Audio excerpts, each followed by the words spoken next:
DDG episode 214. My name is Dave, didn't and I'm do joined by Audacity, Michael. Dave. Oh, we did not. Yeah, okay. Yeah, yeah. Yeah, I Well, messed up. doing it live. Yeah. Doing it live. All right, you ready? Yep. 3, 2, 1, record. You have lines. Yes, I do, Dave. Yes, I do. We're talking about like we got to get Yeah. Audacity Yep. working, and then you're just like skipping it this week. All right. Angela, keep that in. That's just how this is gonna start. If she uses Audacity, she can't. Yeah. Oh yeah, it's true. If my Audacity breaks again for the third week in a row, then this will just be here. Yeah. All right. Do the thing, Dave. We're live. DDG episode 214. My name is Dave, and I'm joined by Michael. How's it going, Dave? Audacity's a thing that sometimes works. There's someone who's like, you guys still use Audacity? And it's like, yes, this is the one boomer thing that we still use. We don't have to. We were actually just talking about it with everything that there's plenty of things that we can use that can record and do all that stuff. And I mean, full disclosure, we had to rip audio from the live streams previously of the last 2 weeks because we have YouTube audio, we have Twitch audio, we have our own personal audio. Like there's a bunch of stuff. If I wanted to, I could have a separate file to record Michael and myself. Like when I have guests, I do that. But yeah, I do that too when I have guests, so there's so many different things that we could do. And I say we as in there's so many different things that Angela could handle and just fix and make work because when she gets up at like 5 a.m. We could just drop like 20 different audio sources into our OneDrive and be like, Angela, pick and choose, pick which one you want. So dealer's choice. But I haven't really heard anybody complain about audio quality in a long time, and there are some other like recently like with a little bit more driving that I've been doing. There are some high end podcasts that I think that get way more listeners than we do. Their audio is way worse. Oh, and they have like high quality equipment. I'm on a fucking Elgato microphone. Yeah, like, I'm just fascinated sometimes. Like I watch a lot of ESPN, as most of you guys know, and sometimes when they I can't fucking watch any of their home content. It drives me nuts. I'm like, you're a multi-billion-dollar company that's owned by Disney. Can you send somebody an XLR mic, please? Like, not only that, like just sell them a good mic, give them a good webcam. Maybe don't have Kendrick Perkins record in his bathroom where there's like a horrible echo. There's so many things wrong with it. I've seen reviews. I was looking at them for a long time. The lavalier mics that you can literally like clip to your shirt. And you plug into your phone. I'm fascinated by the quality of those things. And that microphone is like the size of my thumbnail. Like so I'm just like fascinated by all this stuff. And I'm like, how do you let that happen? I get it. One time, like, hey, we have a new reporter that broke a story, and we're going to them live. Ran to Best Buy and grabbed whatever they could. But then at the same time, I've seen the proper producers. Like, I don't know if you watch PTI. I used to, Something was going because Tony Kornheiser is pretty much stays home all the time now, and something for a week was going wrong where his equipment wasn't working and he was using his iPhone. You could tell that he was using an iPhone, but it still sounded better than Kendrick Perkins. Yeah. Anytime because I love like the NBA content, playoffs are coming, and anytime he's on there, like I'm just like, why does he have this echo? Why does it sound like he just found like the worst room to record in at home? It's like, oh God. Yeah. So anyway, we are Digital Days Gaming. We are a weekly podcast that posts every Thursday, 6 a.m. Eastern time on podcast services. We live stream on Twitch, twitch.tv/Digital Days Gaming, and YouTube at the same time, youtube.com/Digital Days Gaming. You can follow on, or you can subscribe on YouTube. That's free. You can follow on Twitch. That's free. You can subscribe on Twitch. That costs money. Or you can use Prime Gaming. And do that. Just keep checking that every 30 days or periodically. We don't have to be live, but it does not auto renew. So, and I think you got to jump through like 2 or 3 more screens to actually renew it now because they're making it a pain. It's like a drop down, move to a different tab. But it is free if you have Amazon Prime and you linked it with Twitch. So that helps us tremendously, and it also means Bezos doesn't get to keep his money. So please consider using it, even if you don't use it on us. Use it on some streamer, please. Somebody, like, just don't let it go to waste. But still keep checking it. Use it. Give it to your other streamer buddy 1 month. Give it to us the 1 month. Give it to somebody else another month. But just give it to somebody. And everything else is linked in the show notes. Discord, website is all linked in the show notes, and check that stuff out and join the community.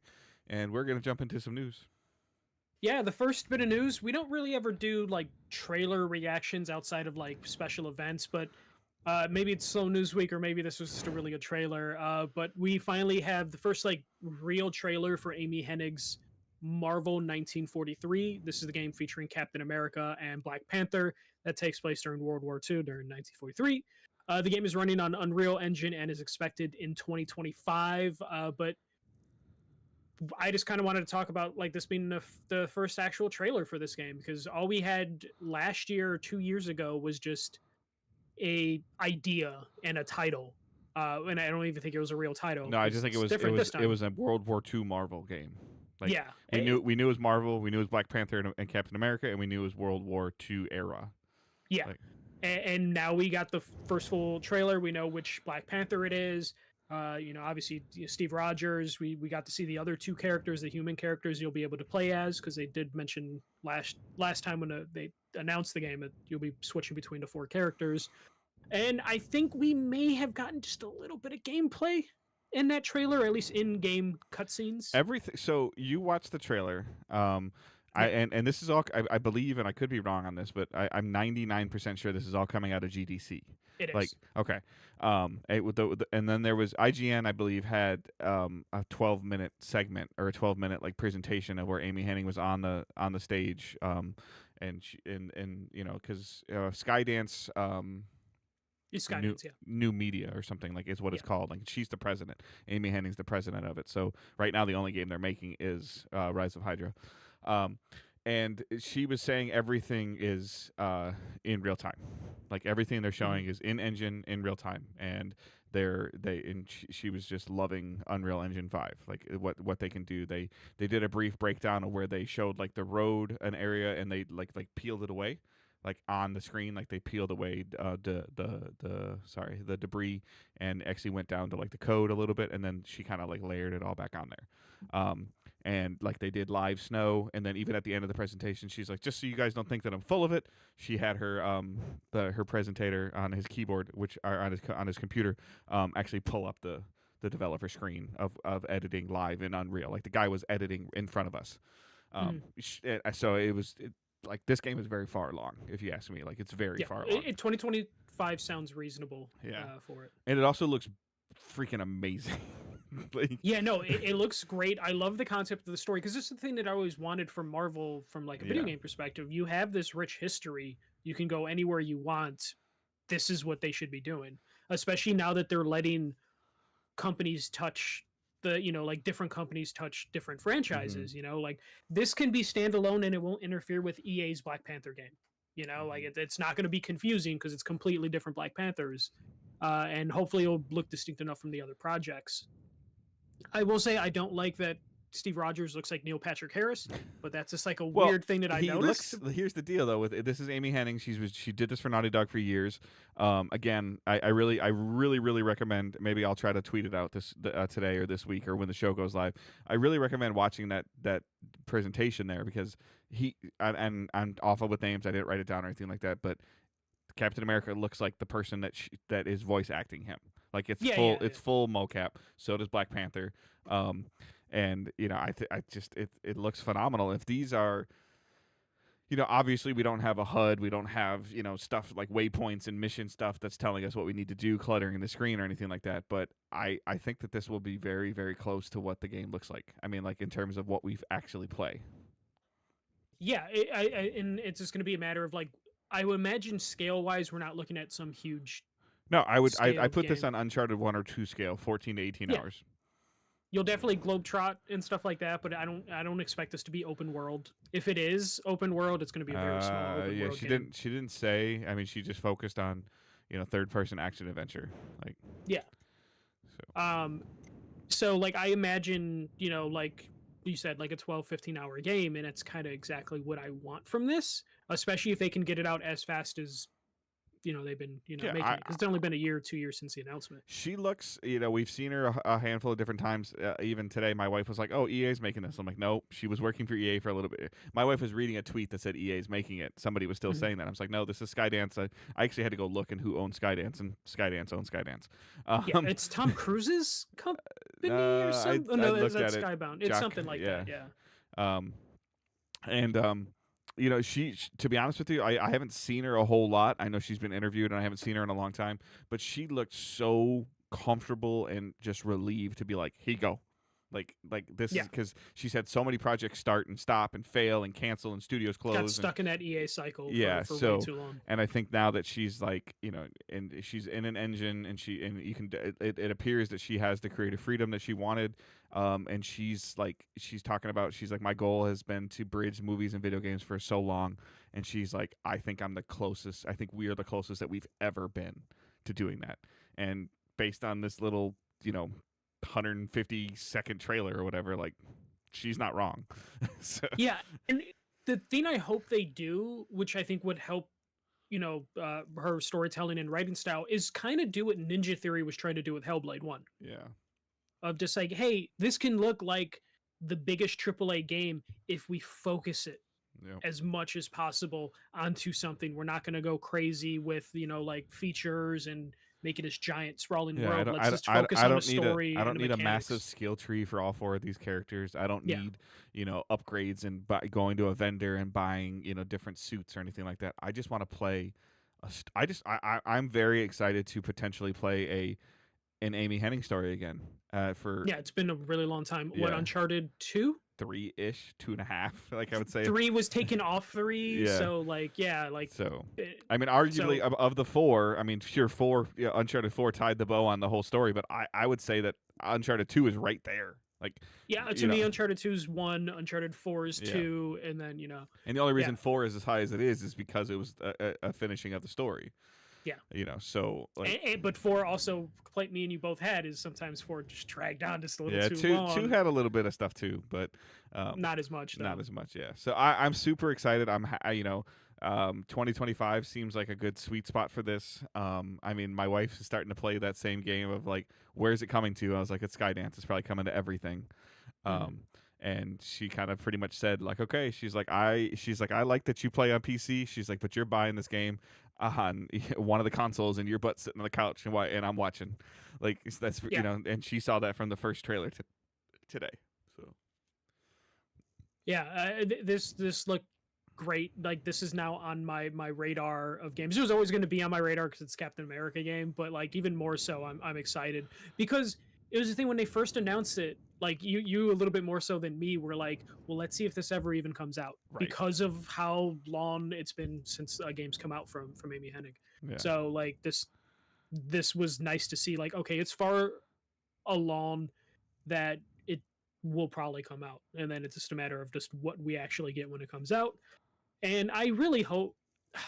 I'm so worried that it's not going to be a large enough scale for like the mass audience to truly enjoy it, and it might end up falling in like the Guardians of the Galaxy thing where it's like, hey, here's a really good story, here's a really good game, but because it didn't have like online co-op, people were just like writing it off. So I'm hoping this doesn't fall down that same kind of path of like overlooked gem. No, it's definitely like I knew I was intrigued and interested by this game, and to be honest with you, I was actually surprised that it said 2025. Now, ultimately, do I think it's actually going to come out in 2025? Probably not. I think it's probably going to be early 2026, honestly. But who knows? I mean, it's been a long time, and it seems like, based on like the digging around I did on Skydance's Wikipedia for like 5 minutes, is like they made a division for her. So basically, it's a whole studio for that. Yep. They've only dabbled in video games just a little bit, but nothing too major. So. But let's move on to the next story. This one's a little bit of a follow-up one from like last week or 2 weeks ago, and it's the split between Embracer and Saber Interactive. We actually have like the dollar amount now. We only had like a scale, and also now we know what studios are going with Saber Interactive. So the deal is clocking in at $247 million. The previous report said that Saber was going to be taking some support studios with them, and those studios were finally revealed, and they're actually taking a lot of studios with them. So Saber is going to keep Nimble Giant, who do Star Trek Infinite, 3D Realms that make Iron Fury. They're taking Sandbox Strategies, which is a PR company that me and Dave have, like, during our E3 days have worked, which is kind of crazy. They're just like mixed in with this. New World Interactive, the Insurgency devs, Slipgate Ironworks, which made Graven, Madhead Games, Scars Above, Fractured Byte, who do the Borderlands Legendary Collection, and then a company called Digic. So not like they're taking some gigantic names, though 3D Realms has some history.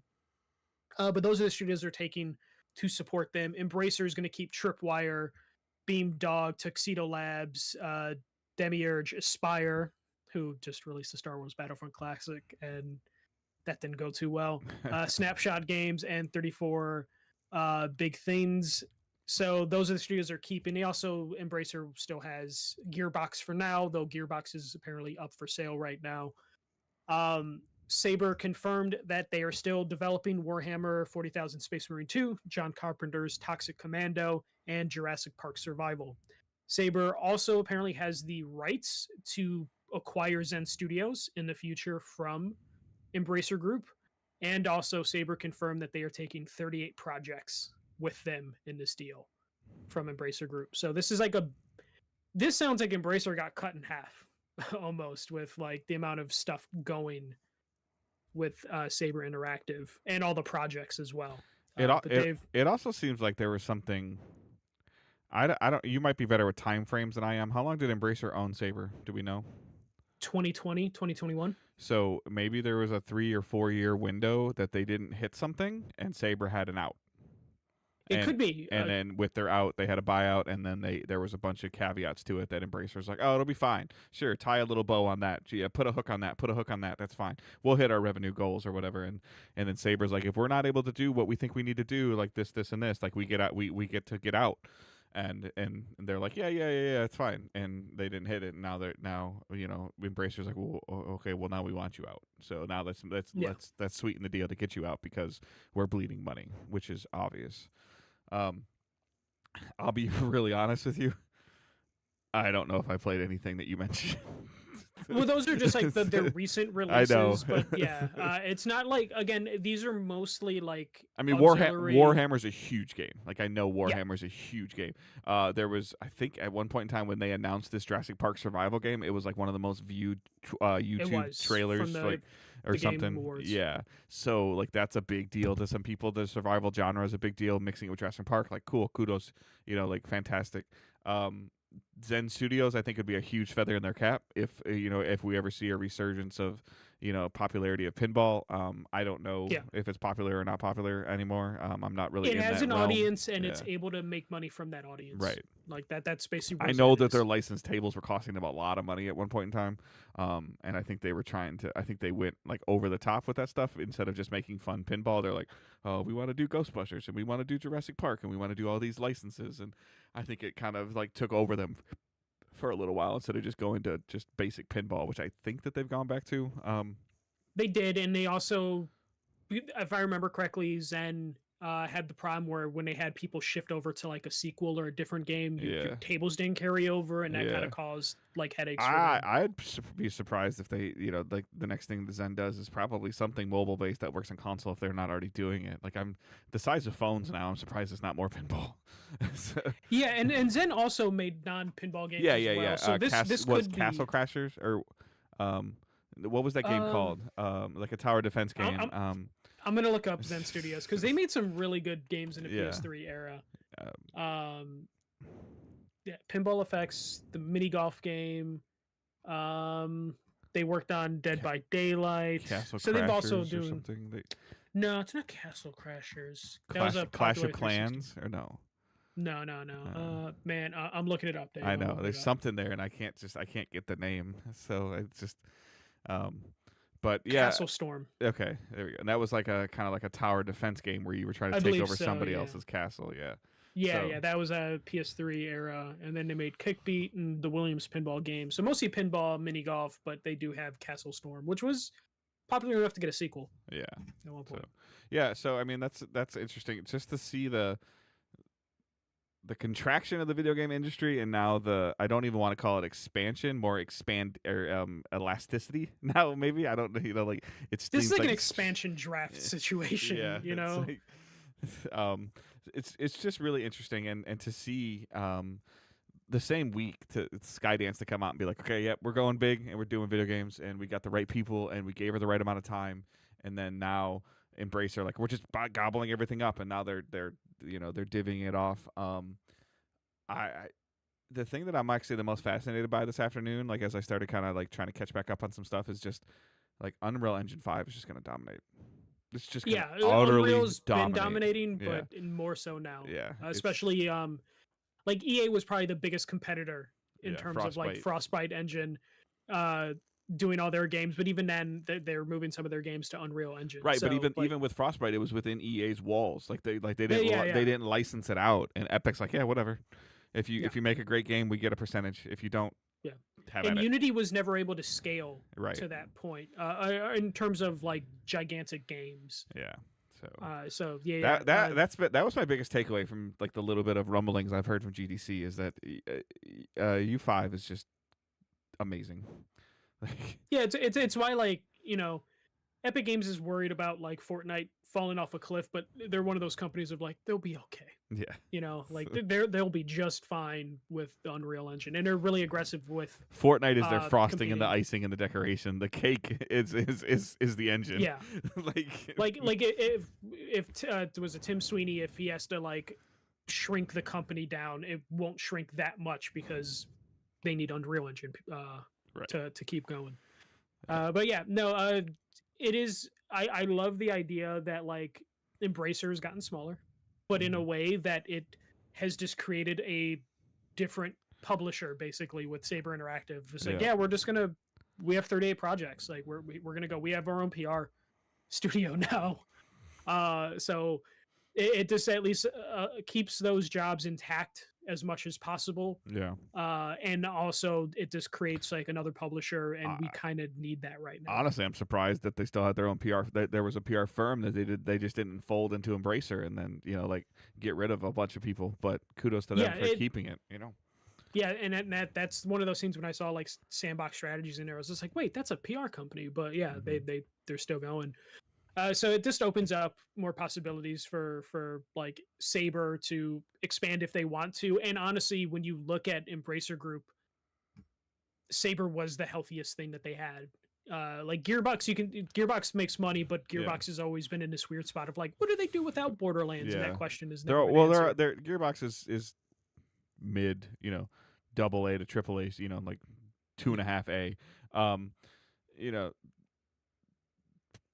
5-year windows, 5 to 6 year windows, where they kind of like they throw like a remaster or thing in there, but like Borderlands 4, if it exists, we're talking 6-7 years after 3 came out, So. And the returns on the Borderlands franchise have been less and less. Even though we got in trouble last time by underestimating how much Borderlands sold, but like based on people that I know played Borderlands, there's a high for 1 and 2, and then since then it's just been like, oh, maybe it'll be like the old days, and no. But yeah, just seeing Saber break off and do their own thing is good. Embracer's still in trouble, just because like the studios they did keep aren't doing too well. Like, I don't know if you saw the Star Wars Battlefront drama this past week from that thing launching. Yeah, it just didn't sound like it didn't go smooth at all. So they only had 192 slots available on PC the first day for their online server. Like that's wild. They eventually got their servers like up and running more, but like the fact that launch day on PC, they're like, yeah, just 192 people can play this game. Yeah. Today is just wild. But yeah, we'll see what happens with Embracer. I have a feeling Gearbox will probably be sold off by the end of the year, and we'll see where that goes. I have a feeling like an EA or an Ubisoft can end up pulling in Gearbox, because people forget Ubisoft has that Microsoft money now because they're in charge of Game Pass or whatever in Europe. Yeah. So I can see like Gearbox moving to one of those studios. But place Gearbox probably won't be moving to is PlayStation, and PlayStation VR 2 is currently kind of struggling, I guess, over at PlayStation. PlayStation is having all sorts of like, I wouldn't say financial struggles right now, but they definitely are tightening the belt. And the latest thing is that PlayStation has reportedly halted production on PSVR 2 due to slow sales. This move is credited with PlayStation wanting to sell through their surplus of units that have already produced and probably sitting in a warehouse. So this isn't a discontinuation of the hardware. They're not like killing off the hardware. They just have so many units that they need to sell through that they're just not going to produce anymore. PSVR 2 sold around 600,000 units in its first 6 weeks, and that was the last time we got like a report on how many units were sold. And it's been out what, like a year and a half now, Sure. something like that. Yeah, and reports a few weeks ago said PlayStation was looking into making the headset compatible with PC to broaden the market appeal for the headset, basically trying to get more people to buy the headset. And now we know why. It's because they kind of are sitting on a bunch of units that they need to sell through. Dave, if you remember, PlayStation was bragging of like, we're gonna have 2 million units ready for this launch. Like there was like them talking about like they're gonna hopefully have 2 million units ready for launch, and it sounds like Well, it sounds like they do. yeah, it sounds like they have. So here's the thing. So this is twofold. Okay, so 20 years of retail, hat going on real quick. Okay, most companies order their own stuff. And we know that already. They look at trends, they look at sales trends, and they're usually very tentative. They bring a new item in. Let's say Best Buy or Target or Walmart brings PSVR 2 in, and they start looking at scale, sell through rate, and how fast it sells through. And they, I don't know. I'll just use a basic round number. Let's say Walmart bought 500,000. I don't know. That's 100,000 units, and they distributed 10 units to every store. I don't know. Just don't kill me. And there's still 50% inventory in the stores, so they don't need to order more. Therefore, it's not necessarily that it's not selling, but it's not selling at a fast enough rate where they're going to Sony and saying, "Hey, we need more. We need to stop. We need our stock. We want to do a stack out. We want to do an end cap display with this, across the country, and we're going to drive this many units because the demand is showing that's there. The demand isn't bad, but it's not enough to make any of these companies want to change their setup. I mean, you with your retail experience, you know exactly what I'm talking about. So therefore, they're like, okay, we're just gonna kind of, so Sony goes to them and say, hey, it's time for you to write your, your next quarter order, and they're like, we're good. Our in stock position, our weeks of supply of your unit headset, we're fine, based on our trends and our projections. So they're not buying anymore. It doesn't mean that I don't expect to see some like crazy markdowns on this by individual retailers. I think Sony would have bought their inventory back if they were going to start fire sailing, if they had no plans of discontinuing it. So it's not good, it's not bad, or it's not great, it's not bad, it's okay, it's good. But it's gonna hold its space on the shelf. It's gonna hold its one, on the PlayStation shelf, and it's gonna have its one facing, and or their one little sign that says, "Hey, we have this. If you want it, come get it." And they're fine with that. It's not gonna get any kind of cool feature of like this is gonna be the next back to school item, the back to school tech item or the grad gift. Yeah, like it's not there. So it might end up just being an online order item, right, at that point, which for the most part, I think it is already. But it just means like, hey, if you're PlayStation, you have the factories being like, hey, how many units do you need? And that spot in that line for those factories is super important. But if you're PlayStation and you're like, okay, these units aren't really selling that much, the PS5 Pro is probably real based on the reports we've been seeing.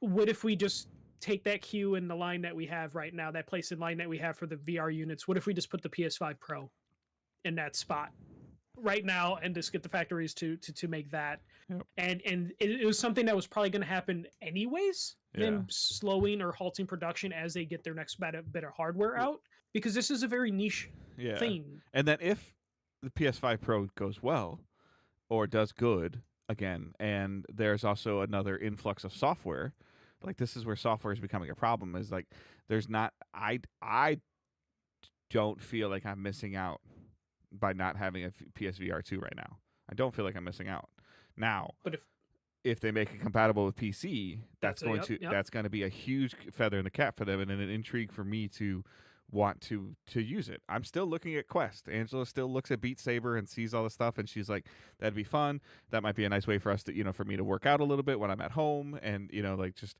some basic things, and she's intrigued by it. And I know the Meta Quest, I don't necessarily need to go all the way up to the 3, but I think the Meta Quest 2 can hook to the PC as well. So like again, for me, but there is that little thing that's still lingering out there of those PlayStation Studio stuff, like the Gorilla, Horizon, Call of the Mountain. Like those are things that make it worth it to me potentially to to spend an extra, I don't even know what, $150 on something I can use on my PlayStation 5 and my PC. So yeah, especially right now with it costing over $500 Right. right now. This idea of using it just for the PlayStation Yeah. when the software is just not there. Yeah, the $150 reference was the difference between MetaQuest 2 and PSVR 2. Yeah. Okay, so But like the idea that like right now I have a PS5 owner, I have the first headset. Like the idea of dropping $550 or whatever, I think it's like 550 plus tax, dropping that down to use it on the current PSVR 2 library on my PS5 just isn't appealing. right, for 20 games. Yeah, especially that 20, I already 20 games that are out and maybe on a stretch 4 of them that you're interested in. Yeah, and when Dave says 20 games, like we know there are more than 20 games available, but there's like 20 interesting games basically that are new and not just ports of stuff from PSVR or from Meta or whatever. So the idea that like they could be coming to PC is something that's very intriguing to me. My PC barely can handle VR, but it would be something that I already want to upgrade my PC. That would probably be the thing that pushed me over the edge of just like, fuck it, I'm upgrading my PC, I'm buying a headset. If they can figure out how to drop the price just a little bit, that'll help a little. But it could be something that, I look into if that PC compatibility comes. And PlayStation, the idea that they're looking into the idea of bringing it to PC means that they know there's an audience on PC that would buy it, and the amount of work that's going to go into it is going to be worth it in the end for them.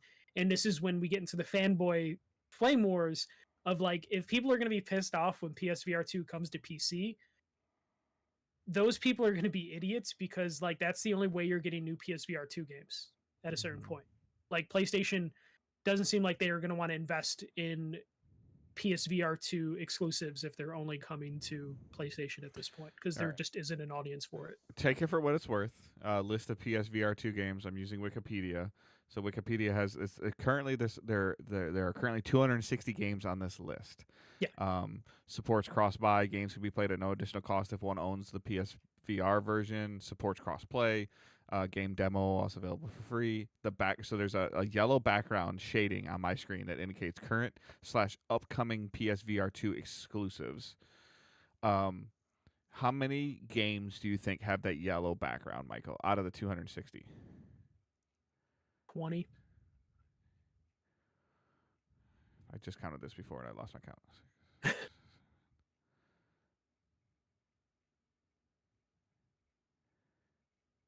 They're just killing air right now. 10. Killing air. 10. 10. Yeah. Okay. Yeah. So 10 of the 260 are only playable on PSVR 2. So now when we're talking about the success of PS5, you can point to Miles Morales, Spider-Man 2, Last of Us. You can point to those franchises and be like, why do you have a PlayStation? Oh, because I like this. I like this, this, and this. And I can still play that, and that. I can still play my COD. I can still play Madden. I can play FIFA. I know it's not called FIFA. I can play, I can play Uncharted. I can play Spider-Man. And, I'm like, and now, like, okay, PSVR 2, Before Your Eyes VR, exclusive to PSVR 2. I don't even know what the hell it is. That's one of the 10. Yeah. Break Stuff VR, 2 of the 10. Like, it's Ace of Thunder. It's an Ace Combat Flight Simulator. But, which could be dope. Yeah, 100%. But $500 dope. No, and that's the thing that that's why they're looking at PC, because they need to get the market out there, and the PC market's probably more willing to jump in at $550 for like 1 or 2 exclusives. But the idea that it could then be compatible with the other VR games on that platform are huge for this. Yeah, and it doesn't break down the number. It says like the Double Dagger indicates games that are included both VR and non-VR modes. So of the 260 games, like there are some games on here that are non-VR that can be played without VR. Yeah. Yeah, so. Which there's always a handful of those, but it's PSVR 2's in a weird spot right now, but you said it earlier, it's not in a great spot, but it's not in also the worst spot. It's this coasting right now. We'll see if like the PC stuff can come this year. I would say, Dave, if the PC stuff can't come within a year, then the platform's probably dead. Agreed. Yeah, like this by holiday, I think. Yeah. holiday this season. It needs. Let's be real. Holiday. It needs to be PC compatible holiday this season, and realistically, it needs to be $100 cheaper. Yeah, and likely they'll keep it the same price to milk the new people coming in on PC, and then we'll get a price drop. But yeah, I think it desperately needs to be PC compatible by the end of the year, or at least like a timeline. Yeah, I'm like, not even. Yeah, I'm not even thinking about it until I know it's PC compatible. Like, yeah, I'm in the same boat. Yeah. Like, I might dust off my PSVR 1 headset because I bought that dongle thing a long time ago. I don't even have the dongle. I gotta find where I put it. Yeah, I thought you could get it. Couldn't you get it for free? Yeah, I think you still can get it for free. So you might want to order it. Yeah, I know. Just to get it, because that'll probably be like an expensive piece of peripheral experience stuff. For sure. But yeah, we'll move on to the next story. We're still staying in the PlayStation family, and that is Bungie's Marathon is changing. So IGN reported that Marathon has seen quite a bit of changes behind the scenes, including the director changing hands 9 months ago. So former Valorant game director Joe Ziegler assumed the role last year of director, and with that, some core ideas behind the game may have changed as well. One of those changes being the game has shifted from a custom hero role similar to Destiny and Halo to a hero style game similar to Valorant and Overwatch. Other tidbits from IGN's reporting include the confirmation that Project Matter was completely canceled, and that the MOBA game that they're working on, which I had no idea Destiny or Bungie was working on a MOBA, the Project Gummy Bears, has been put on hold. I think this is the ZeniMax investment. The ZeniMax? Or not, I'm saying NetEase. NetEase, yeah. Yeah, I'm sorry. The NetEase, I think, is the MOBA. Which would make sense. Yeah. But it's just put on hold, which it feels like it's been forever on hold. Because they put a lot of money into it, so they can't cancel it. Because they got to pay that money back, and they don't have it. Yeah. So, bringing the Valorant director in, and then being surprised that he's changing something is, like, just asinine in my mind. Like, this is what you brought him to do. So I think you can speak to this probably a little bit better than I can, just because you've played more Overwatch. But Valorant. Yeah, essentially the difference is I guess I can break this down in almost like a Rainbow Six Siege mode. Is you're selecting an operator instead of building your own custom style character that you can kind of do your own thing your own way within parameters. You don't have selectable parameters for a hero. Yeah, it's basically like, hey, here are the defined characters. Your class. Yeah, class, and the customization options are just going to be costumes, basically. Right. Is how Valorant does it and how Overwatch does it. Yeah. As opposed to the custom hero thing, which is what Destiny does. You decorate your Guardian, and it's a nameless Guardian because it's your Guardian. Yeah. And Halo does it where everyone's wearing Master Chief armor, and they're all different colors based on what you wanted those colors to be. And different guns and different setups and different, you know. My understanding of Overwatch is if you select Reaper, you have Reaper's guns. You're locked into X loadout. Yeah. So you have his abilities, but that they're static abilities. Yeah. So I guess that's not a huge surprise to me. I don't really know. I guess ultimately, I mean, yeah, you can do an extraction shooter, which is what they've been talking about. They've said that Marathon is an extraction shooter, so I think that would be really hard to walk back at this point in time. It's the reporting confirmed that it's still an extraction shooter. Yeah. So it's just if anything, it's gonna. I almost feel like it makes it slightly harder to do monetization, to an extent, but it also makes it easier to not necessarily like overflow it. I guess. It's easier to battle pass. Yeah. Okay. The game. So, and then them canceling Matter, that's not a huge. I guess that's not necessarily a huge shock to me. And then putting Gummy Bears on hold is not a shock to me either, because they're desperately trying to keep Sony away. Like, yeah, as much as they can while still being owned by Sony. Right. Well, I mean, the rumor is if they don't hit a certain mark, the Sony's board gets to take over. And there's been a whole bunch of discussion based on this article coming out. This article came out the same day that they revealed a small content thing that I'm sorry, and let me backtrack. this article was published the same day that they were doing their Destiny Into the Light presentation of three live streams. Go well. It's only a third, or it's 1/3 done. Like Yeah. but it's 1/3 done, and it's a free update, and it's a Band-Aid for the delay. So like my expectations of that were very low. Like that update is not for me. But we know that Destiny Bungie has a revenue problem, and we also know, based on what the Sony president essentially said without saying it, is the same thing that Microsoft had on it, is that the Sony president is tired of them burning cash, which is what they do, and they do. And ultimately, like I think that you'll see when Final Shape comes out that, when the rubber hits the road, people will buy this expansion. Like, now, is it going to be the number that everybody wants? No. But is it going to be a number that's going to make them profitable? Yes. Like, I do think, but they got to get there.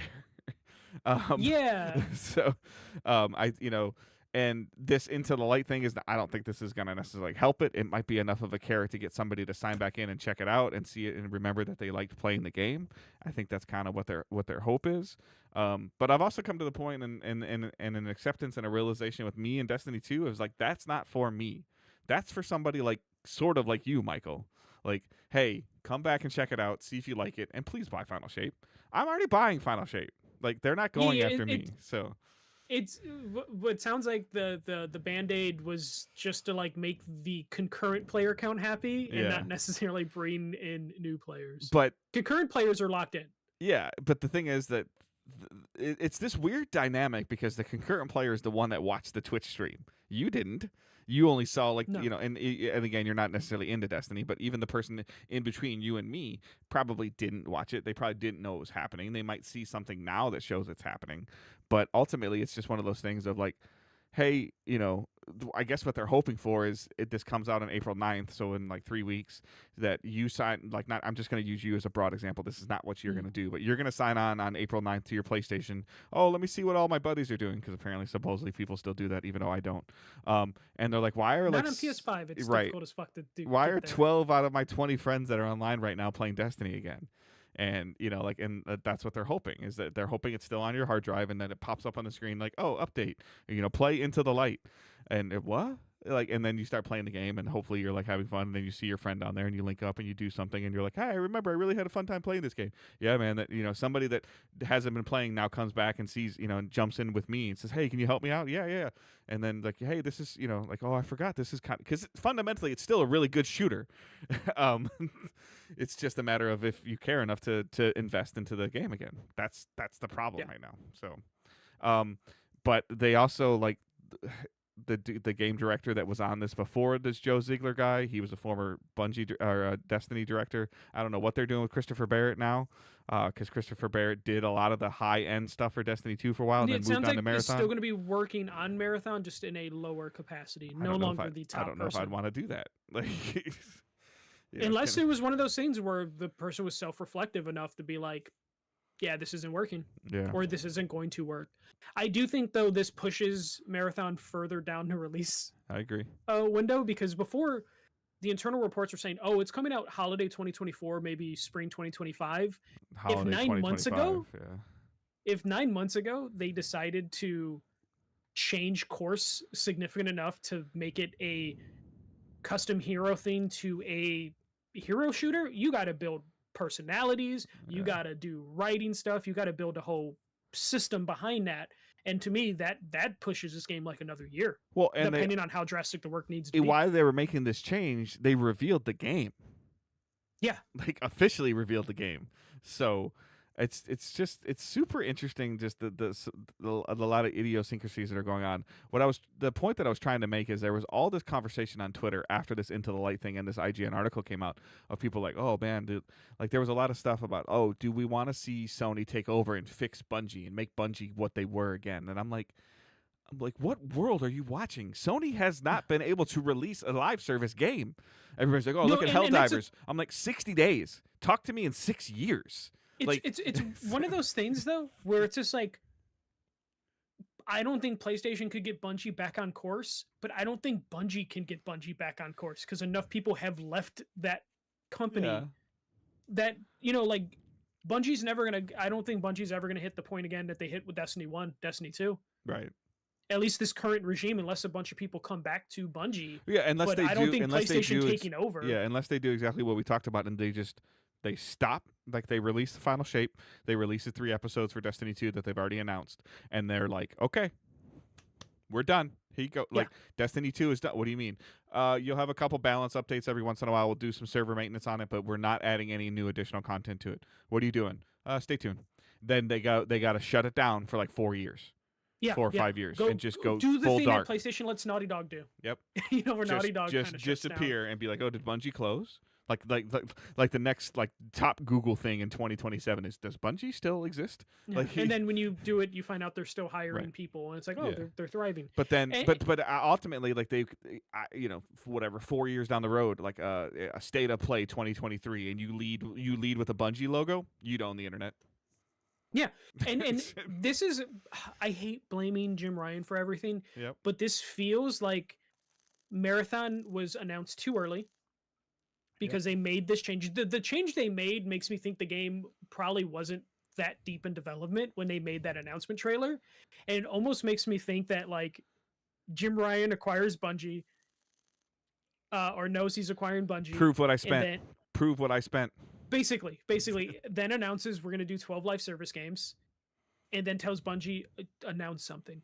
Mm-hmm. And then Bungie's like, yeah, Destiny 2 final shape. And Jim Ryan's like, shut the fuck up about Destiny. I need to know what your next game is. Yep. And then they're like, oh, you mean our MOBA we're making for NetEase? And they're like, no, a new game. And then they're like, shit, well, we own the Marathon IP. We can throw a trailer together for you for that. We don't know what it's going to be yet, but if you want something here. Yeah, it feels bad. rushed. Yeah, but I'm sorry. Like I personally think Sony's board taking over Bungie's board would be bad. Yeah, no, I do too. Just like I think Bungie right now is bad. Mm-hmm. It would be worse. Yep. Like it would lose its identity as soon as PlayStation takes over the board. You will probably see mass resignations from like the high level report, people that make Bungie, the report Bungie. From that article from IGN is saying that it sounds like there's going to be a mass exodus in 2026 when the I don't even know the term of it, when the Sony stay on money runs out. Oh yeah, the I forget what it's called too, but yeah. The acquisition bonuses and stuff like that go through. Yeah, retention. That's the word. There we go. There's definitely going to be those people because that always happens. Like you get paid. You basically stay there to get paid. That, you know what? If you like, that's when I think somebody like Luke Smith will be like, I'm done. Like as an example, I'm not saying whether you like Luke Smith or don't like Luke Smith, whatever. He's like the Destiny director, franchise director. He doesn't mess with the games, but he messes with the whole franchise, and he has his fingers on the game. You know his name. Yeah. So, which means or Pete Parson walks away, like that. Yeah. Like if Parson walks away, like that's when it's like, okay, like. And the only reason someone that high up will stay after the retention period finishes is if Bungie's still in charge of Bungie. Right. If PlayStation's in charge of Bungie, you have even less reason to be like, well, why am I going to even be here? And I already got paid. Yeah. Like I'm leaving. So like that Bungie's going to be in a weird spot. And if you're PlayStation's current, president, yes, you have the option to take over Bungie, but you hope it never comes to that. Right. Because as soon as that happens, like it failed. Well, and at that point, you just bought a name. I tweeted it this week. It won't be Bungie. That's what I mean. You at that point you bought a name. It's like when the two heads of Infinity Ward left. Yep. Infinity Ward, and they they made Respawn. Or it's what Microsoft did to Rare. Yeah. You bought a name, and that name has cachet, but at a certain point, like I would say Rare's name has more cachet now than whatever Bungie would be if they got taken over. I agree. Because it would just be a sad story. It would be like, oh shit. It would basically be like, oh, a company finally defeated Bungie, one of the most resilient like companies. But it'll probably spawn a hell of a lot of cool studios. But yeah, that's all I had for news. So hopefully we get something. I think PlayStation needs a State of Play to bring us some good PlayStation news because it's been kind of doom and gloom. Yeah. All right. So what we're playing and watching. I haven't really I've been messing around a little bit with Destiny. Just kind of the their Guardian games, the class versus class event, their spring Easter event or whatever's been going on right now. It's the one I like the most because I think it makes my character look the most like a Power Ranger.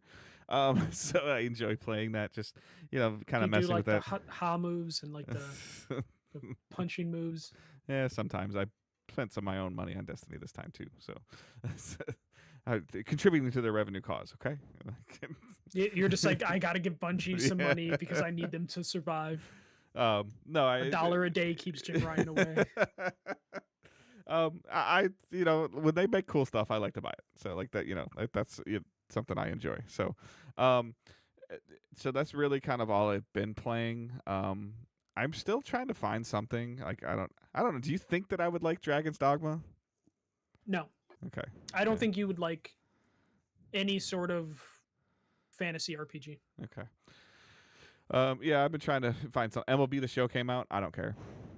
I don't either. Yeah, it's I was so like, funny. oh, it came out. I was like, I should go download that. Oh, I have it on Game Pass. I should download that, and I haven't. And I still haven't played. I need to move my Xbox back into my living room. Is what I need to do. But I still haven't played Immortals that I bought for like $8 off Xbox. But watching. So today when we got home, I did fall asleep during the second one, but that's just because I'm tired. Angela and I and Owen watched X-Men 97. Oh, cool. We're gonna probably start that this weekend. Yeah, there's only 2 episodes, so it looks cool. There's definitely some different twists that they're doing with it. I'd be curious. I need to rewatch the second episode because I think the first one was more like, hey, we exist. Here's all the characters. Here's what they do. Here's kind of what's going on. And then the second one kind of got into the story. And that's when I like kind of just dozed just because I've had a long week. And I'm old. So, but yeah, we've been watching that. We've been watching, there's a new show on Paramount, Tracker. It's called Tracker. It's Paramount CBS. He's essentially like what they're calling him, like a rewardist. Where he travels the country, like somebody puts up $20,000 to help find their missing sister, and he goes and helps find them and stuff like that. And there's a story element into that. And then this week, Angela and we watched season 1 and season 2 on Amazon Prime of Reacher.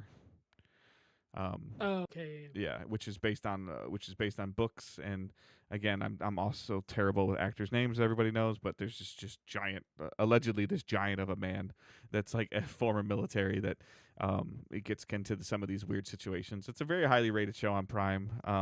It's very there's a lot of fighting in it, and a lot of like very interesting ways that people are killed and bones are broken.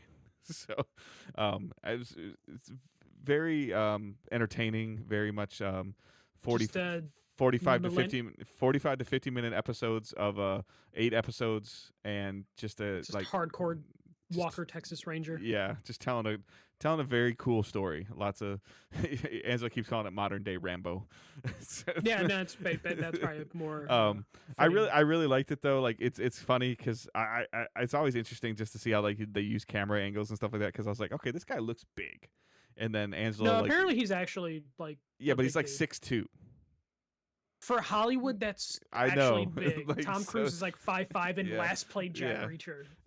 Yeah, I haven't watched those. I'm kind of interested in watching those, but a little bit that my wife has read, like the author of the Reacher, like of the stuff, is like that's fine. He's more involved in this one.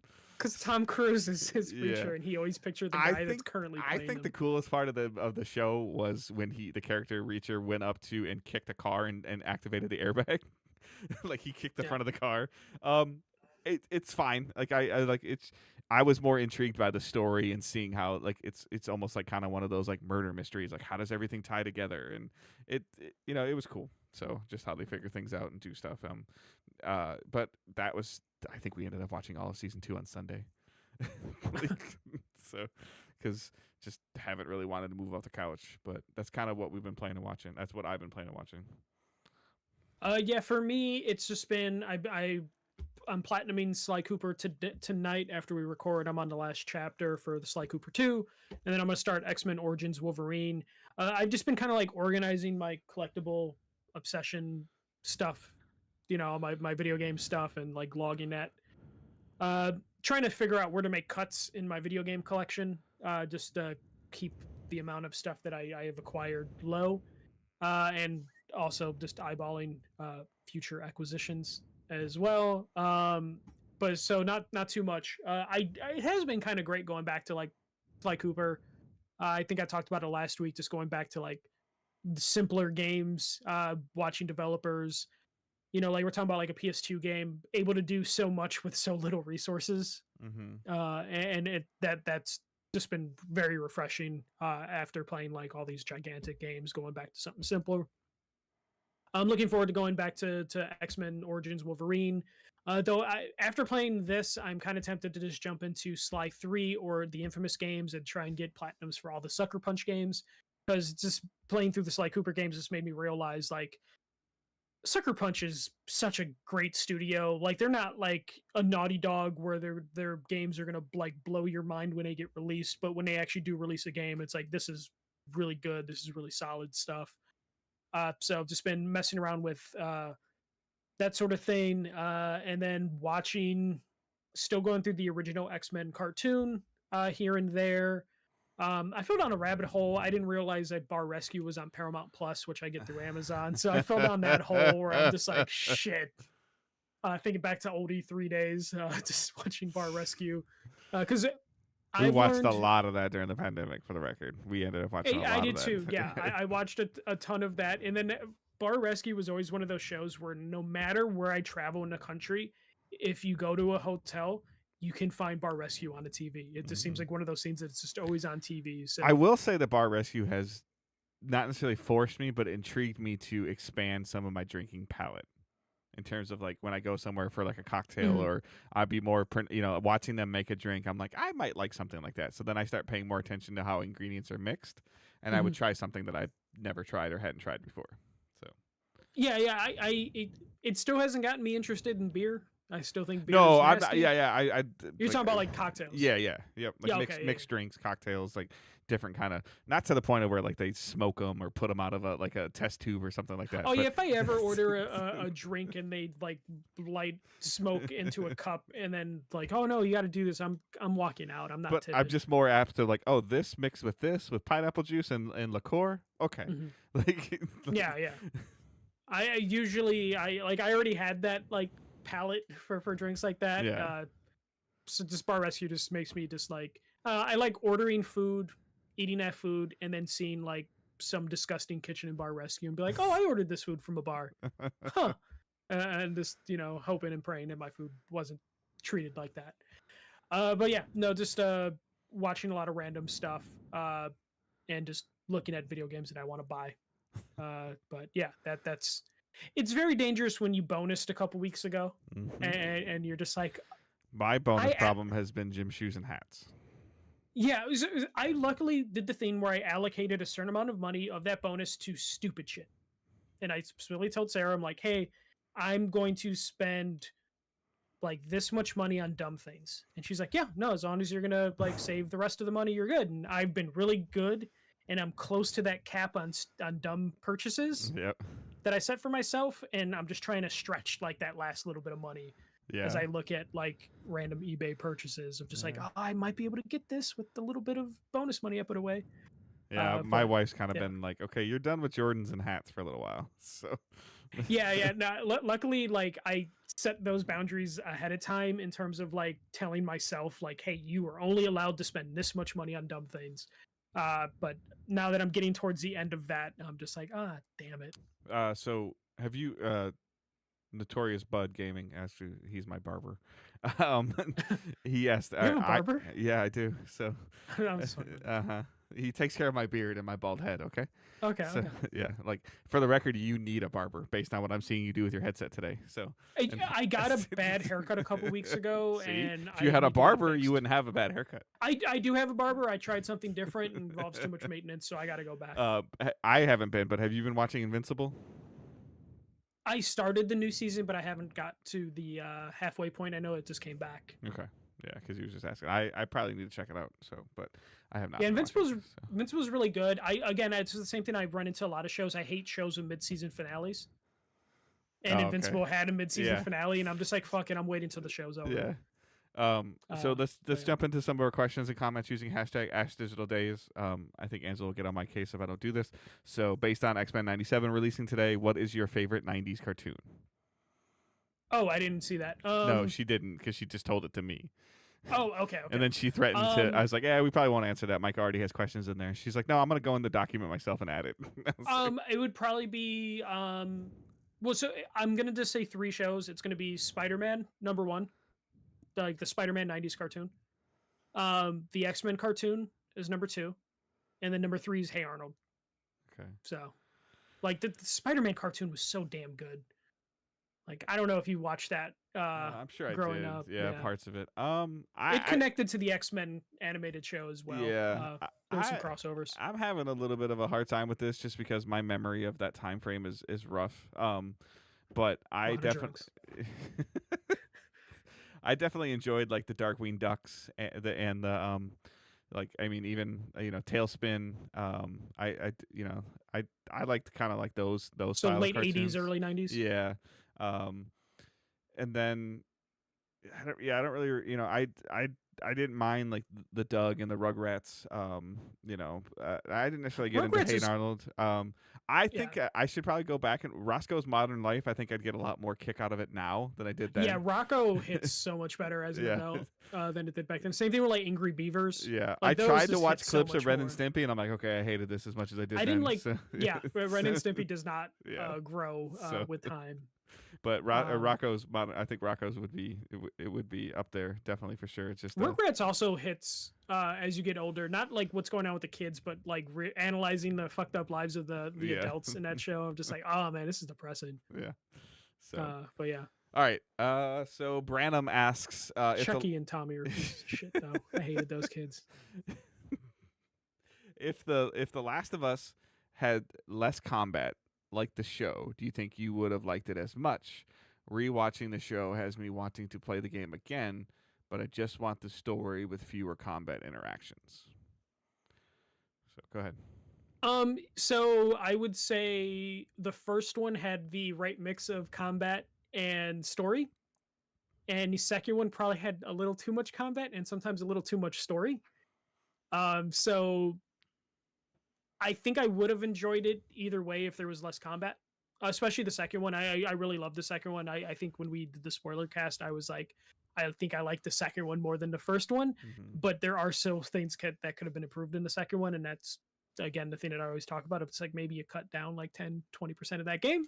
Right. And that could be combat sections for me. So yeah, if The Last of Us had less combat in the second one, I would still like it, if not more. So, and the first one, I think the first one's damn near perfect. There were some annoying bits in that game with combat, but for the most part, I think the story is what takes me to The Last of Us. So yeah, I would agree. I mean, like, and there's nothing wrong with like knocking down the, like, especially for another playthrough, just to experience it again. Like, I would knock it down to make the combat a little easier. So instead of like 3 shiv strikes to a clicker, you could just do it in 1 or something. Like, I don't know if it's to that point. I remember the second one, I think it is. The second one, you can get that really, like, the accessibility options really help that second one. Yeah, I mean, I remember you telling me like, hey, to make sure you have all the materials and everything you need, turn on the range thing where it'll show you like something's in a drawer, so you don't have to just go through open every cabinet, every drawer, every fridge. Yep. I think they added those accessibilities to the remaster for the first one. Yeah, so. I think you're right. So I mean, yeah, I definitely don't see a problem with that. Do I think I would have enjoyed it as much? I think some of the tense things, like it's just one of those things, like the tense moments of like fighting the clickers for the first time and the bloaters, and like even to this day now, like if you hear a clicker noise, you know exactly what it is. Yeah. If you randomly hear a noise or something like that, like, you know exactly what it is. And I think that builds in that sense of tension right away. And I definitely think they rode their coattails of what do you call it? They rode their coattails of we made Uncharted, now we're making something new and different and innovative. And all Last of Us 2 did was continue that. Again, not a bad thing, but I don't really feel like Last of Us 2 did anything massively innovative compared to 1.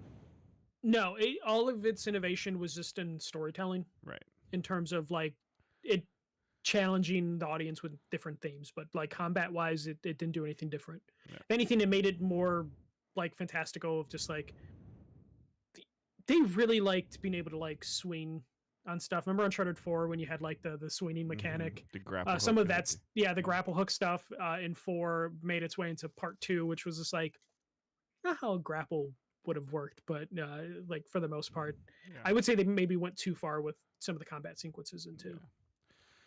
All right. Stefan asks, I want to get a Nintendo Switch mainly to play the Mario and Zelda games. My question is, should I wait for the possibility of the Switch 2 or pull the trigger now and just get the OLED version? I would say pull the trigger now, get the OLED, because if we, I guess it all ultimately depends on if you twofold. If you want it now, like you want it like right now, like get it now. If you can wait 3 or 4 months to see if they announce the Switch 2 and what's coming to the Switch 2 at that time, I would maybe listen to that. But ultimately, if the Switch 2 is not coming for another year and a half, that tells me that there's probably, like, I can tell you right now, there won't be a Zelda game at launch on Switch 2. And they're the only... There'll be a 3D Mario. Yeah, it'll be Odyssey 2, if it's anything. And I don't know if that's worth holding off for 18 months for, but at the same time, Mario Odyssey's the lowest. I think the lowest I've ever seen it priced is like $40. So it's not like it's gonna you're gonna miss out on anything. So I'm talking myself into both at the same time. I think that's the Switch is a great system, and it has a very fun library for certain things. And I guess I don't expect to be blown away by the Switch 2. Yeah. So there's 2 things to this. Because it's Stefan, and he won't hear this for like a month or 2. Your backlog is so disgusting, Stefan, that you don't need a Switch. Yeah, Stefan, like it's right March 20th, 2024. Yes. So you're probably listening to this like around Halloween. Yeah, and your backlog is disgusting. I just want to emphasize that. The amount of games that you need to play, because Stefan, for those that don't know, he mostly is in the Facebook group. He just buys games day one, no matter what. Like he tries to hold out maybe a day or 2 or a week or so, but he ends up getting that game. So he has no time for a Switch. But for the most part, I think since they've never done a price drop on the OLED, I don't think it's worth it right now, because I think when a Switch 2 does get announced and released within a year or 2, it's going to cost the same amount of money you're paying today as the Switch OLED. And I would just wait, honestly, and hope it's backwards compatible. And if it's not, then you buy a Switch used OLED on the market, because there will be an influx of people trading in their OLED to GameStops, or selling them on eBay, that you'll probably get an OLED for cheap and then get to enjoy that huge backlog of old Nintendo games. Or the Switch 2 is backwards compatible, and then you can just buy that and jump in there.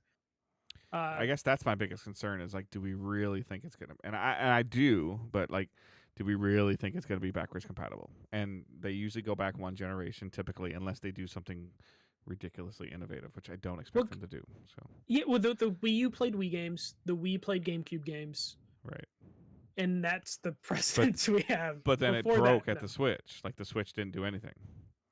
Because it was a big enough thing, and I do think that we are getting like a Switch 2 or whatever it's going to be. We're really getting a Switch Pro that's going to be called Switch 2. Yeah, because especially after those reports of like dev kits for Switch Pros being out like in 2021, like I think they just pivoted from there. Yeah. So I would wait, like Dave said, a couple months to see if they announce it. I would honestly wait through the holidays to see if they announce a Switch 2. I just feel like there's a lot of fantastic Mario and Zelda games on the Switch right now. There is right now, but I would say, like, if you're buying a brand new OLED Switch, it's going to still cost you like $350, and at that point, like, just wait to see what the Switch 2 is going to be, and it's probably going to be like $300 to $400, and hope it's backwards compatible. Right. That's just me though. All right. I don't know if I can answer this question, so I want you to take this question. I want you to read it twofold, because it's a lot of words, and I don't really think I can answer this. Randy asks, a little background first. My wife is a gamer. She mainly plays on PC and has access to a PS4, PS5, Xbox Series S, and Switch. Lucky.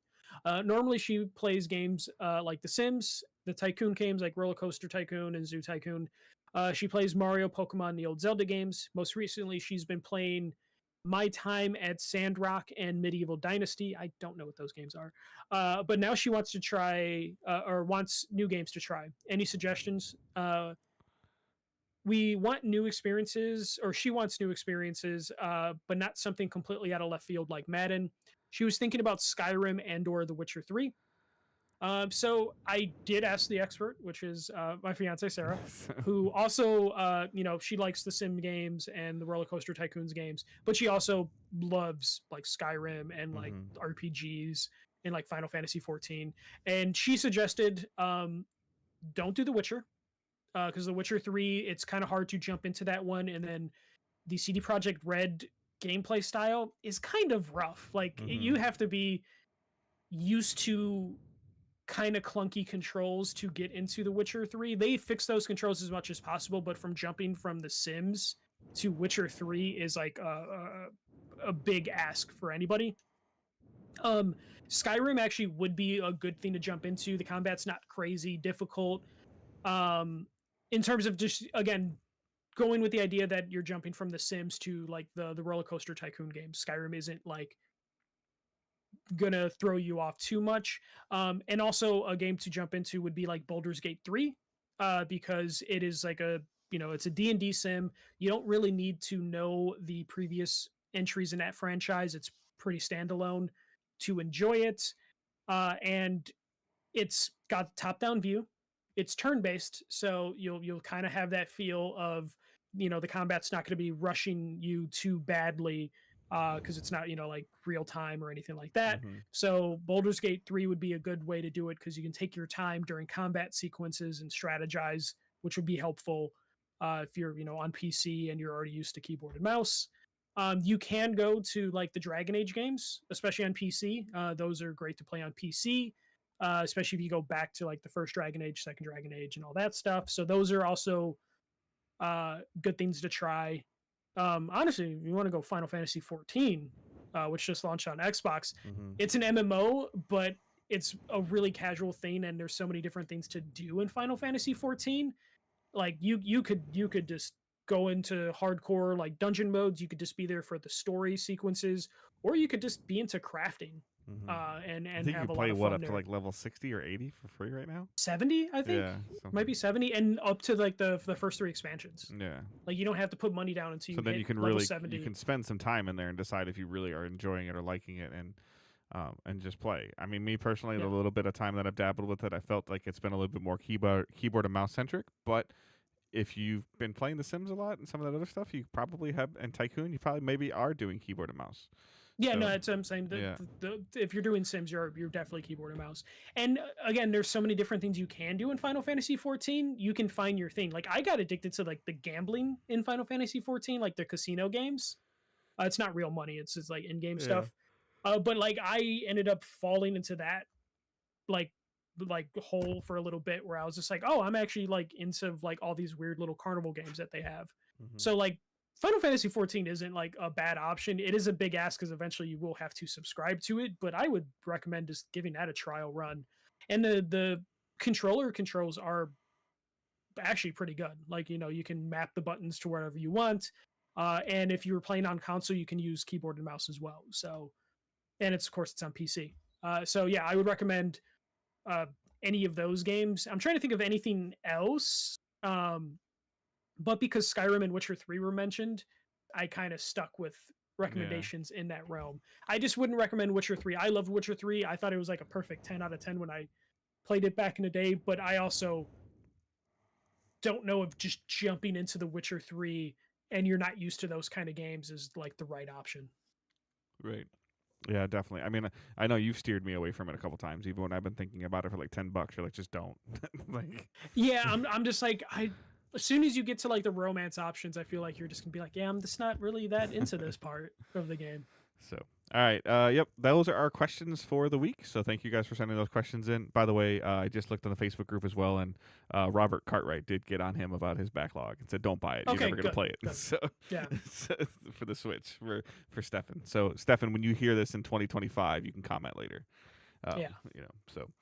He did marathon the podcast. I think he's only 20 episodes behind now. Yeah, that's still like 6 months. Yeah, I know. We got to take another couple weeks off. Yeah.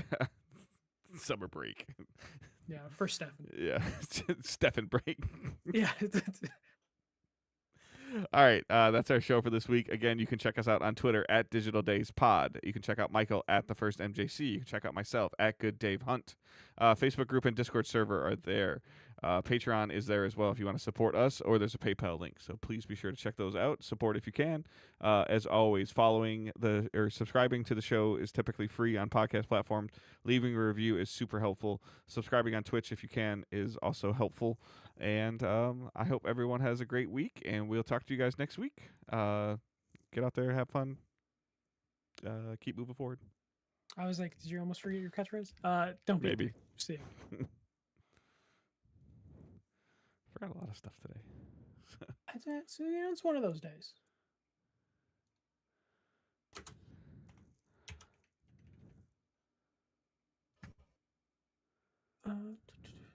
Yeah, my barber is like, your production quality is like really good. I was like, I go, we don't really do a lot of stuff in. I was like, no.